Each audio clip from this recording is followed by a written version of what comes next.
Radio Kambana Live Report.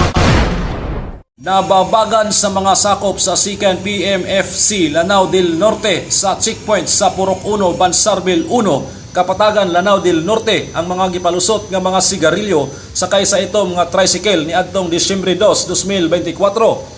Subay sa record sa kapulisan nga gimaniho sa usa ka 29 anyos nga lalaki ang maong tricycle sa dihang gi-flag down kini sa mga otoridad og didto na diskubrihan ang mga sigarilyo nga gisulod sa sako og transparent cellophane nga gisagol sa mga dulaan.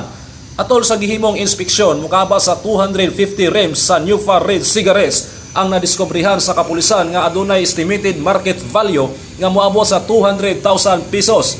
Sa inisyal nga investigasyon, gipahayag sa driver nga igo lamang gihire ang iyang tricycle sa kantidad nga 500 pesos aron i-deliver ang maong bagahe. Giangkon usab sa pasahero ang maong mga kontrabando ug malinawon kining bitahan sa kapulisan.